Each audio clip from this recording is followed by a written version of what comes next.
Hello everyone welcome back to revise story.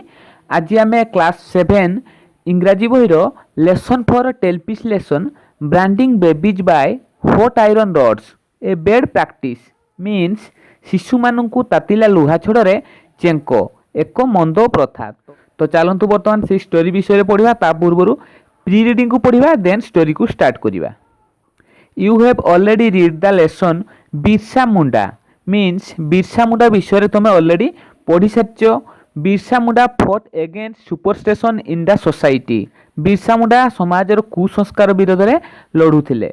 Read the following text to know about some other bad practice in our society means आम समाज रे अन्यान्य मंद प्रथा विषय जानिबा को निम्न विषय वस्तु को पढ़िबा। We will also know what we have to do आमको कौन करने को हेबो ताहा मध्य आमे जानिबा। Look at the following news paper headings and pictures means खबर कागज निम्न शिरोनामा एवं छवि को ध्यान सह लक्ष्य कर। कौन लिखाई? Branding baby hot iron rods किल 5 बेबीज इन नवरंगपुर मीन्स शिशु मानू ततला लुहा छड़े चेंक देवा द्वारा नवरंगपुर 5 जन शिशु को जीवन नेला। 7 babies die in 2 months due to branding means चेंक जो 2 मासर 7 जन शिशु को प्राण गला। पिक्चर देखि जानी पार्थिबो एटार छोट पिला मानक पेटरे केमिति चेंक दिया होउची। Do you think these are good practice तमे कोन भाबुछ एगुडी को भलो प्रथा? Do you have a role to play against such practices एही प्रथा गुडी को विरोध रे तुमरो किछि भूमिका ग्रहण करिवार अछि कि? Read the following text to know what you can do to stop such bad things from the society means समाज रो एभली खराब प्रथा गुडी को बंद करिवा निमित्त तमे कोन करि परिबो ताहा जानिबा निम्न विषय वस्तु को पढ़िबा। तो वर्तमान विषय वस्तु को स्टार्ट करिबा। एसजीपी 1 कोन दैछि? Every month 2 or 3 babies die due to branding in our state means आम राज्यर प्रत्येक मासरे 2 ରୁ 3 जन शिशु चेंक द्वारा प्राण हराउछंती। When a baby has a fever or diarrhoea or any other diseases the illiterates parent and grand parents call the village quack the disari means गोटे शिशु को कौनसी ज्वर झाड़ा रोग किंबा अन्य किछि रोग हेले शिशुर निरक्षर पितामाता किंबा जेजे और जेजेमा ग्राम वैद्य बा दिशारी को डाकती। The quack the village doctor puts hot iron rods on the stomach of the babies as a cure वैद्य बा ग्रामर डॉक्टर आरोग्य निमित्त शिशुर पाकस्थली बा पेटरे ततला लुहा छड़ चेंक दियंती। Instead of getting cure the babies die शिशुटी आरोग्य लाभ करने बदल में मृत्यु मुखरे पड़े। But these blind practice continue किंतु तथापि ए प्रकार अंध प्रथा चालू रही। What can we do to check such blind practices ए प्रकार अंध प्रथा को बंद करने को आमे कौन किछि करि परिबा? You are studying in schools तमे माने विद्यालय रे पाठ पढ़ुछ।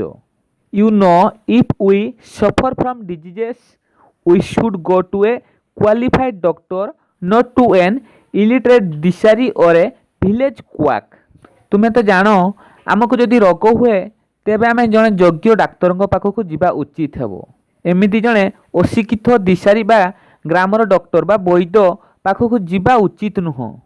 As you are educated you have a role to play in this regard तो तुम्हें शिक्षित तुमर मध्य एथिपाई किछि भूमिका अछि। Tell the people not to go to a dishari or village quack लोक मानकु कुह बुझाओ दिशारी बा ग्रामर डॉक्टर बा जाहाको वैद्य बोली कहा जाउछि तांको पाखु जीवा दरकार नाही। Ask them to go to a hospital for treatment बुझाई दियो जे कोनसी रोग बा ज्वर हेले डाक्तरखाना को चिकित्सा निमित्त जीवा उचित। Talk to your classmates from a group to fight against the bad and blind practices of branding in and around your village and locality श्रेणीर सांगसाथी मानक सहित कथा हुओ दल बांधी तुम गाँ बा अंचल अथवा आखपाख ग्राम और अंचल ए प्रकार खराब अंधप्रथा ବିରୁଦ୍ଧରେ ସଂଗ୍ରାମ କର।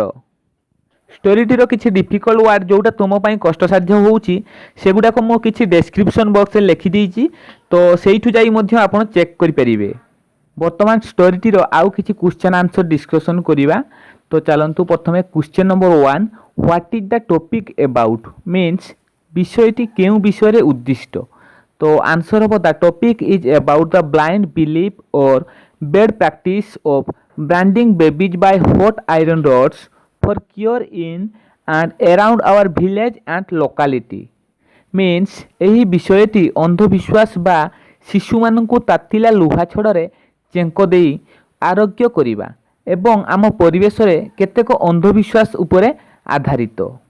Next question number 2, what happens to 2 to 3 babies in our state every month means आम राज्य रे प्रत्येक मासरे 2 ରୁ 3 जन शिशुंकर कौन हुए। तो आंसर हम our state every month 2 or 3 babies die due to branding means आम राज्य रे प्रत्येक मासरे 2 ରୁ 3 जन शिशुंकर लुहा छड़े चेंक देवा द्वारा प्राण घटे। Next question number 3, when do illiterate people or grandparents call a village quack means केते बेले अशिक्षित ग्रामवासी माने किंबा जेजेबापा जेजेमा माने ग्राम वैद्यों को डाकती। तो answer hmm the illiterate people and grand parents call a village quack when a baby has favour और एनी डिजीजेस मीन्स जेते बेले छोट शिशु माने ज्वर किंबा कौनसी बेमार रे पीड़ित हुअंती सेते बेले ग्रामवासी बा जेजेबापा जेजेमा माने वैद्य बा ग्रामर डॉक्टर को डाकती। Next question number 4, do you think it is a good practice means तुम कौन भावुच यह एक भल प्रथा। तो आंसर कौन हम, no we think branding babies is not a good practice means ना लुहा छड़े शिशु मानू चेंक देवा ठीक बा भल प्रथा नुहे। Next question number 5, what does the village quack do means ग्राम वैद्य कौन करे। तो आंसर हम the village quack puts hot iron rods on the stomach of the babies as a cure means grammar वैद्य बा डॉक्टर शिशु मानक आरोग्य करने निमित्त शिशु मानक पेटरे बा पाकस्थली रे तोतला बा गरम लुहा छड़ चेंक दिए। Next question number 6, why does he put the hot iron rods on the stomach of the babies means से शिशु मानक पाकस्थली रे बा पेटरे कहीं ततला रड चेंक देई थांती। तो आंसर हम he puts hot iron rods on the stomach of the baby to cure them from the disease means से शिशु मानक आरोग्य करने निमित्त शिशु मानक पेटरे बा पाकस्थली रे ततला लुहा छड़ चेंक दियंती। Next question number 7, do the babies get well what happens to them mean शिशु माने कौन आरोग्य लाभ करती सेमानकर कौन हुए। तो आंसर हम no the baby do not get well instead of getting well they die means ना शिशु माने सेथिरु आरोग्य हुअंती नाही बरम सेमाने ताहा करिबा द्वारा प्राण हरांती। Next question number 8, where should we go to if we suffer from a disease means आमको कौनसी रोग हेले आमे केउठाकू जिबा उचित। तो answer hmm if we suffer from a disease we should go to a qualified doctor means आमे रोगरे पीड़ित हेले आमको भल क्वालिफाइड डॉक्टर पाखकू जीवाकू पड़िबो। Next question number 9, who should not we go to means आमे कहा पाखकू न जीवा उचित। तो आंसर हम we should not go to a village quack the dishari means आमे ग्रामर वैद्य बा डॉक्टर पाखकू जीवा उचित नुह। Next question number 10, what have you got to do why means तुमर कौन करने को अच्छी कहीं। तो आंसर हम we have to work to check such blind practices because these practices do harm to our society means आंभ मान अंधविश्वास विरुद्ध रे विरोध करिवार अच्छी ताहा न कले आम समाज रे बा परिवेश रे बहुत क्षति होई पारे। Next question number 11, what should you tell the people means तमें लोक मानू कौन कहवा बा बुझाइबा उचित।